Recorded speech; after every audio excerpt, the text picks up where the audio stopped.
Hello all, welcome again. This is a VXWorks tutorials series. Today's topic is POSIX, that is Portable Operating System Interface. So we are done with Tornado IDE, task, intertask synchronization, intertask communication.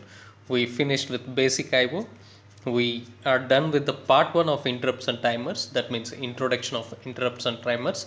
As I promised, we will get on to the one more session onto the same with the sequence where we will be following up with the handling. We'll be looking at handling an interrupt and interrupts and priorities, connect a system call and all. So we'll make a separate session for signals, interrupts and timers. So that we will make after a few other sessions. Like today's topic is POSIX, and we'll be looking at the POSIX, various components in the POSIX, what we need to learn, and what is it. POSIX is the Portable Operating System Interface.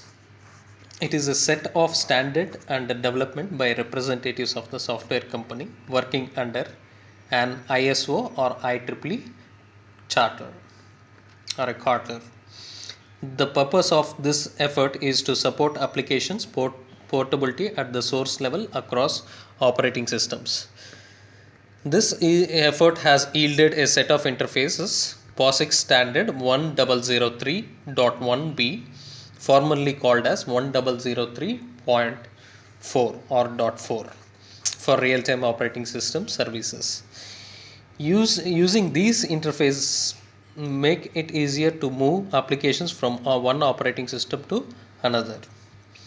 These are all the closer things which we need to look into the POSIX standard. One is asynchronous IO, messages, message queues, semaphores, memory management, queued signals, scheduling, clock, and timers.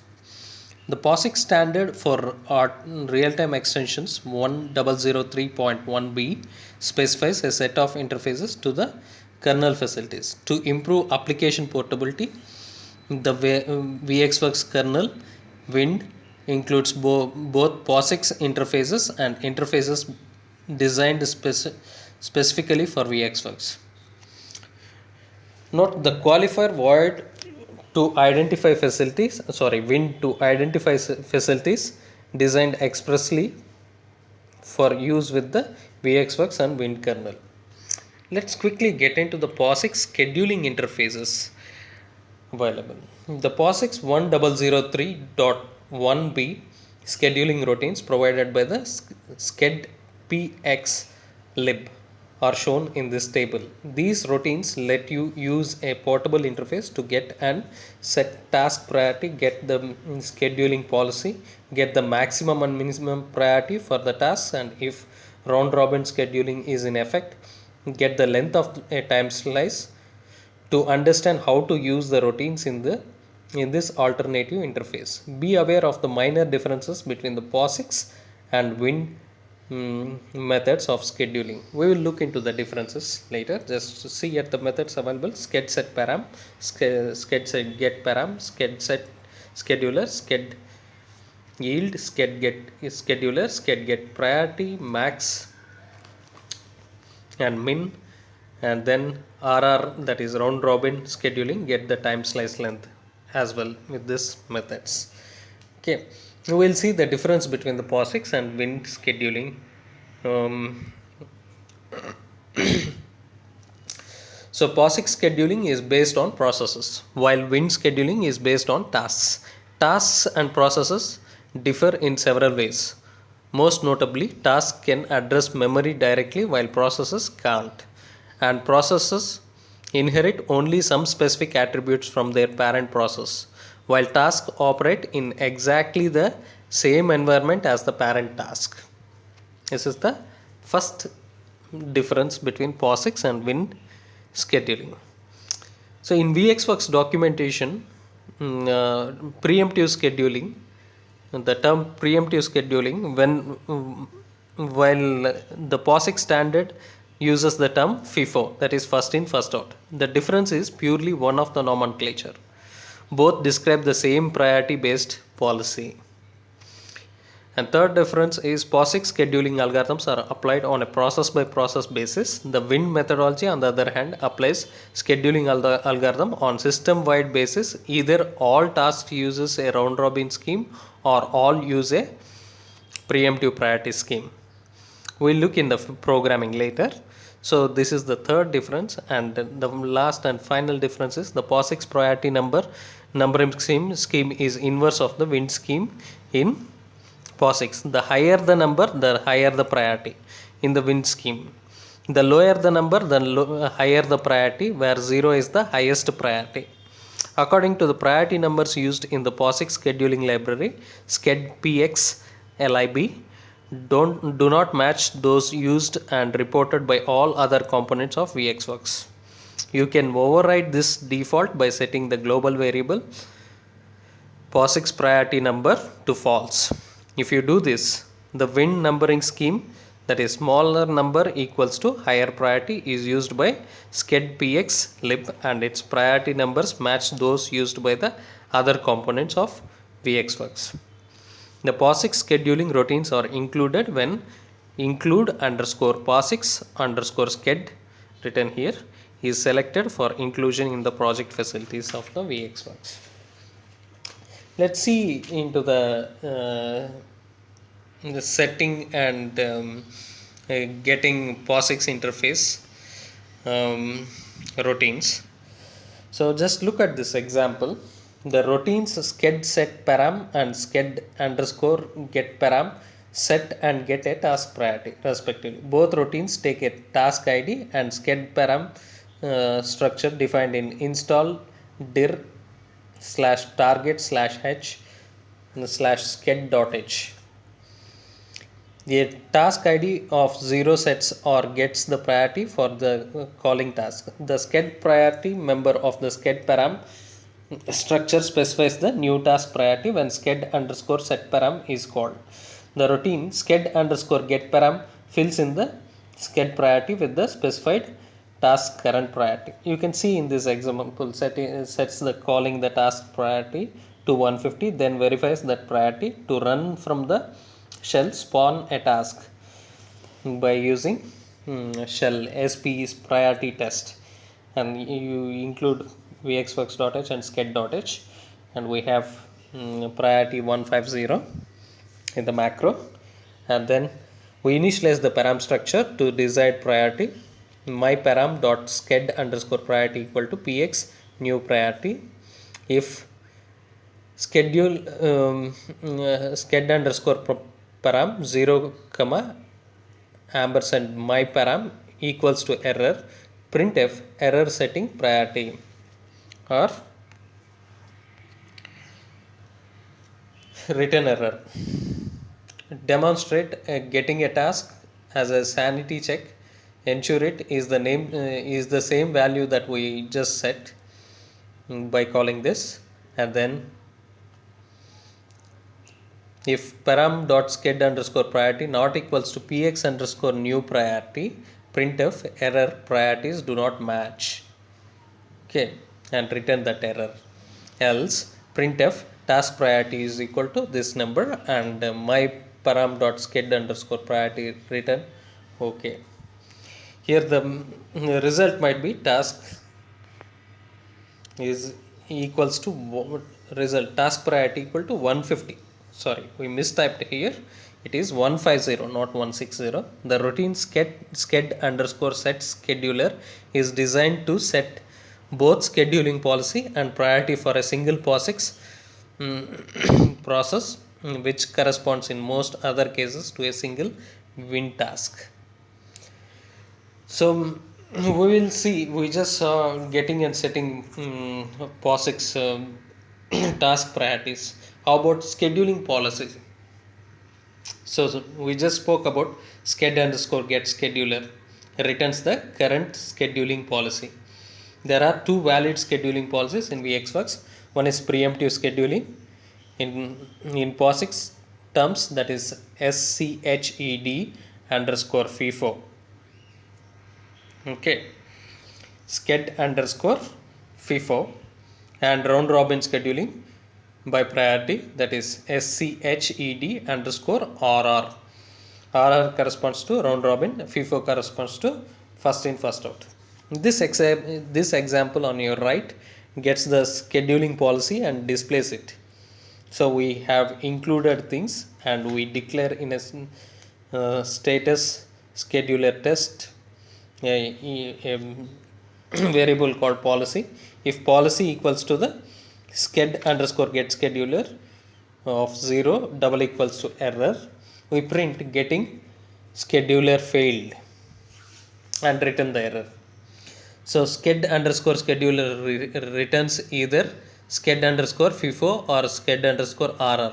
If policy double equals to sched underscore FIFO, then print current scheduling policy is first in first out. Else print because left out is round robin. So then return OK. Okay. So look at this program. So we once again look at the program. So policy, first we'll check the policy equals to this printf getting scheduler failed. So if not, we will check if it is a sched underscore FIFO. So if it is yes, then print it is FIFO, that is first in first out. Else we print current scheduling policy is round robin and return the OK. So next, getting scheduling parameters, that is priority limits and the time slices. So look at this example. The routine sched get underscore sched underscore get underscore priority underscore max and min returns the maximum and minimum possible POSIX priority values respectively. If round robin scheduling is enabled, you can use sched underscore RR underscore get underscore interval to determine the length of the current time slicing interval. This routine takes as an argument or a pointer to a time spec structure defined in time.h and writes the number of seconds and nanoseconds per time slice to appropriate elements of that structure. Look at the program properly. So in this example, checks that round robin scheduling is enabled, gets the length of the time slice and then displays the time slice. See, initially we define struct time spec slice. Okay, then turn on round robin, and then if sched underscore RR underscore get underscore interval 0 comma ampersand slice equals to error, printf get interval test and return the error. Else printf time slice is %L seconds and %L nanoseconds n, and we are printing slice dot tv underscore seconds comma slice dot tv underscore n seconds. This is how we get the time slice and priority limits. Okay, we have one thing called POSIX message queues routines provided by MQPX LIB are shown in this table. These routines are similar to the Win message queues, except that POSIX message queues provide named queues and messages with a range of priorities.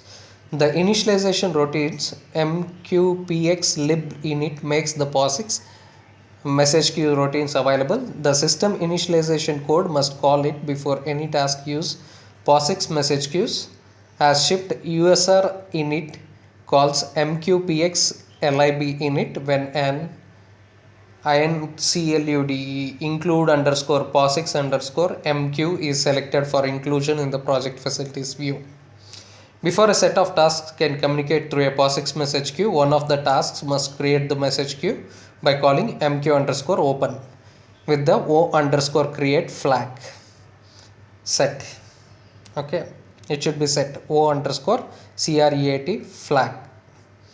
Once a message queue is created, Other tasks can open that queue by name to send and receive message on it.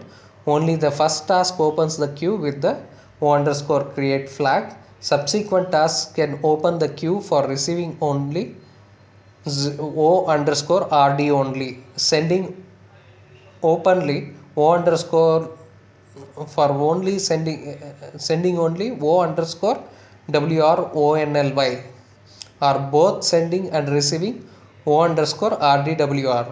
We already seen these flags in our previous video. We were aware about this. And to put the messages on the queue, use MQ_send. If a task attempts to put a message on the queue when the queue is full, the task blocks until some other tasks read a message queue for queue, making space available. To avoid blocking on MQ_send, set O_NONBLOCK flag when that is all in capital letters when you open the message queue. In that case, when the queue is full, MQ_send returns -1 and sets error number to EAGAIN, all in capital, instead of pending, allowing you to try again or take other action as appropriate. One of the arguments MQ_send specifies a message priority. Priorities range from 0, that is lowest priority, to 31, that is highest priority. When a task receives a message using MQ_receive, the task receives the highest priority message currently on the queue among multiple messages with the same priority. The first message placed on the queue is the first received, that is FIFO order, that is first in first out order. If the queue is empty, the task blocks until a message is placed on the queue. To avoid pending on the MQ_receive, open the message queue with O_NONBLOCK non-block flag. In that case, when a task attempts to read from an empty queue, MQ_receive returns -1 and sets ERR number, that is error number, to EAGAIN. To close a message queue, closing the queue does not destroy it but only asserts that your task is no longer using the queue. To request that the queue be destroyed, MQ_unlink. Unlinking a message queue does not destroy the queue immediately, but it does prevent any further tasks from opening that queue. By removing the queue name from the name table, tasks that currently have the queue open continue to use it. When the last task closes an unlinked queue, the queue is destroyed.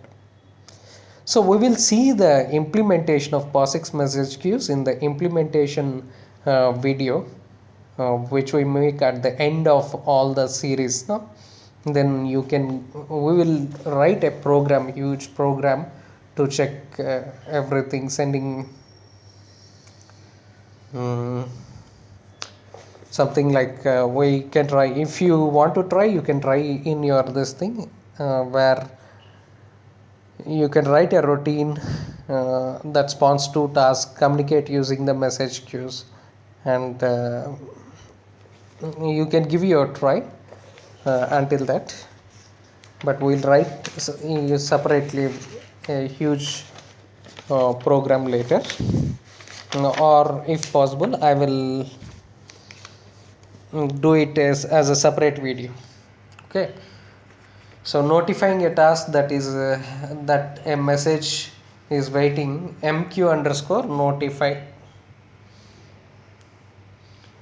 to request notification when a message for it arrives at an empty queue. The advantage of this is that a task can avoid blocking or polling to wait for a message. So MQ_notify call specifies a signal to be sent to the task when a message is placed on an empty queue.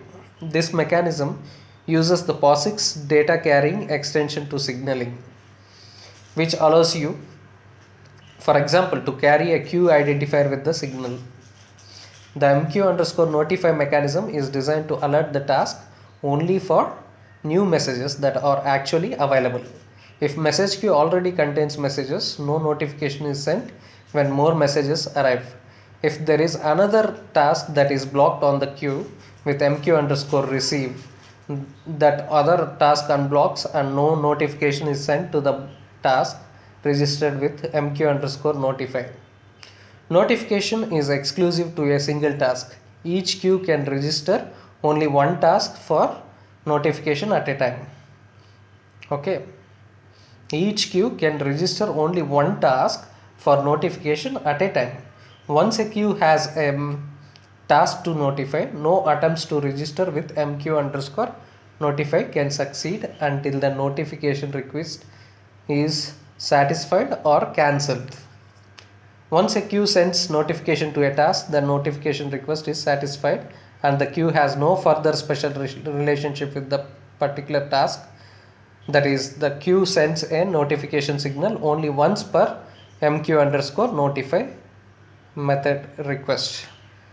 To arrange for one particular task to continue receiving notification signals, the best approach is to call a mq underscore notify from the same signal handler that receives the notification signals. This reinstalls the notification request as soon as possible. To cancel a notification request, specify null instead of a notification signal. Only the currently registered task can cancel its notification request. We'll see in implementation part with a program onto a target board with a live example. So please subscribe, stay tuned. You will enjoy the program with a live explanation. Maybe this program itself may take nearly 20 minutes to speak about it. So to make this this particular video more acknowledgeable, I am not getting into the programming of it. We will do a separate session of notification also. Right. A message queue will have attributes like an optional O underscore non-block flag, the maximum number of messages in the message queue, the maximum message size, the number of messages currently on the queue. All the are the attributes in the POSIX message queues.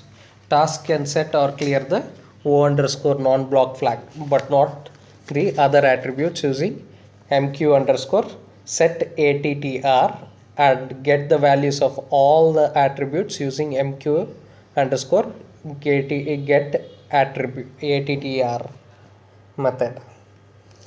We will write a separate program for it in the implementation part. So I promise you another video where we'll be exclusively writing a program for notifying a task. Okay, as we already saw a few things about the message queues, right? So a POSIX message queue, programming into it. Notifying task will take nearly 20 to 30 minutes. So there are several cases which should be learnt very sensitively. So please don't miss that video once we make it, and then we will make one more onto the setting and getting message queue attributes. Okay, all in a single video. So please be patient to if you want to learn it. Okay, so initially we discussed about POSIX and Win message queues. I mean Win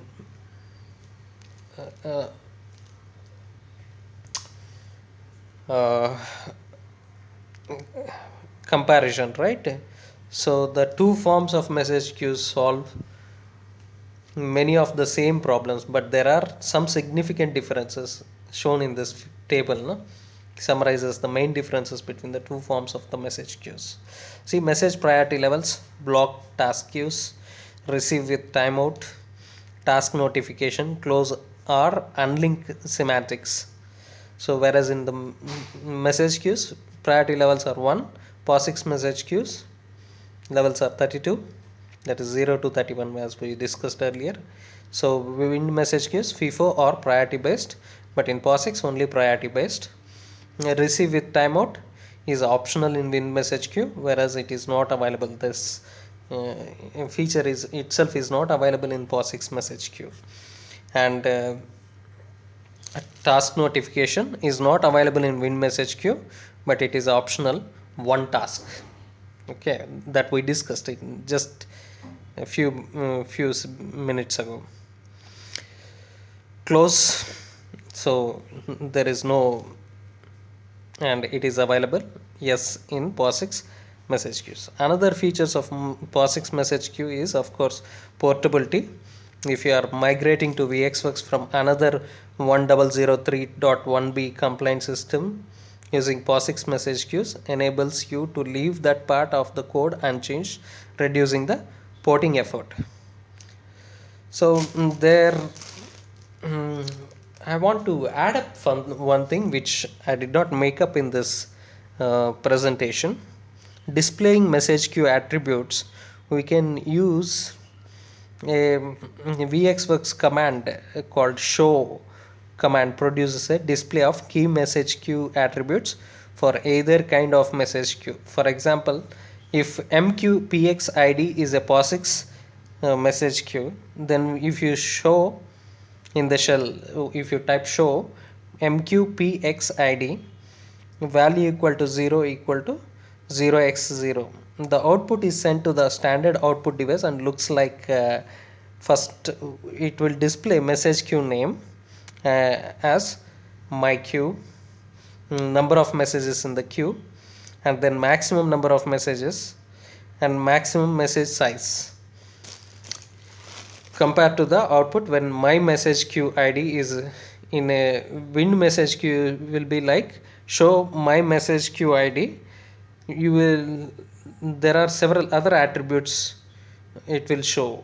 Message queue ID equals to 0x3ADAF0, task queue queuing is FIFO, and message byte length equal to 4, and message max is 30, message queued or 14, receivers blocked or 0, send timeouts is 0, receive timeouts equal to 0.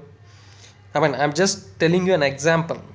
So when you do that with this command called show, displaying message queue attributes is easy.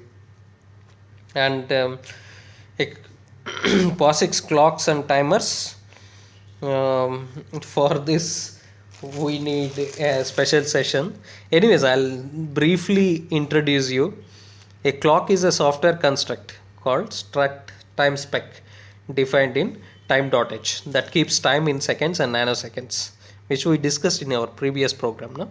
The software clock is updated by the system clock ticks. VxWorks provides a POSIX 1003.1b standard clock and timer interface. So the POSIX standard provides for identifying multiple virtual clocks, but only one clock is required, the system-wide real-time clock, identified in the clock and timers routine as capitals, all in capsule, clock underscore real time, also defined in time.h. Sorry. And VxWorks provides routines to access the system-wide real-time clock. See the reference entry for clocklib, CLOCK, capital I, IB. No virtual clocks are supported in VxWorks.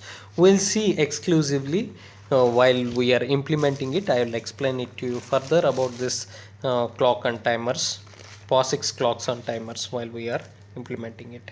So we have some more one more important topic about paging and swapping called POSIX memory locking interface.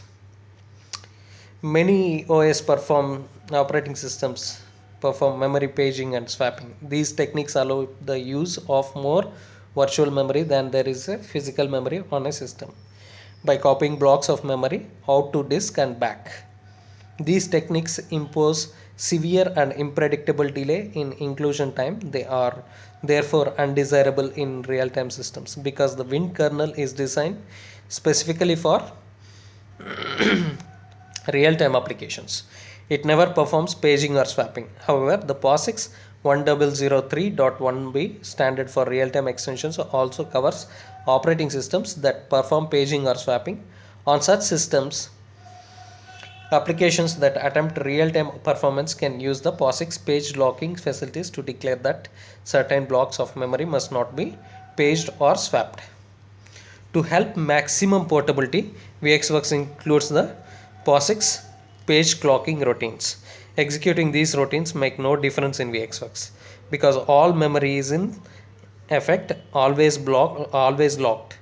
They are included only to make it easier to port programs between other POSIX conforming systems and VxWorks. I repeat, executing these routines makes no difference in VxWorks because all memory is in effect, always locked. They are included only to make it easier to port programs between the other POSIX conforming systems and VxWorks. The POSIX page locking routines are in mmanpxlib. The name reflects the fact that these routines are part of the POSIX memory management routines. Because in VxWorks all pages are always kept in memory, the routines listed in this table always return a value of OK, that is 0, and have no further effect. The mmanpx library is included automatically when the configuration constant include underscore POSIX underscore mem, all in capital letters, okay, is selected for. What I meant all in capital letters is you should write it as an INCLUDE in capital letters underscore POSIX in capital letter POSIX underscore MEM in capital letters is selected for inclusion in project facility VxWorks view. So these are all the routines, POSIX memory management calls like mlock all, munlock all, mlock, munlock to lock into the memory all pages used by the task, unlock all pages used by a task, lock a specified page, unlock a specified page respectively. Okay. So thank you for your time. On a summary, we went through so POSIX interfaces like asynchronous IO, semaphores, message queues, memory management, queued signals, scheduling, clocks and timers. So initially we went into the scheduling interface and the difference between POSIX and Win scheduling, and then getting and setting POSIX task priorities, getting and displaying the current scheduling policies, and then we went through getting scheduling parameters like priority limits and time slice. Then we had a discussion about the table or routines of message queues, POSIX message queues, and then we went through notifying a task, message in waiting. Just a brief introduction. We did not go through into the programming, but idea has been discussed. And then we went through message queue attributes. So setting and getting message queue attributes, and then comparison of POSIX and Win message queues, then displaying message queue attributes, POSIX clocks and timers, brief introduction, and finally we ended up with the POSIX memory locking interfaces. Okay, thanks for watching. Please kindly subscribe by clicking the subscribe button. Please share to support. Thank you once again.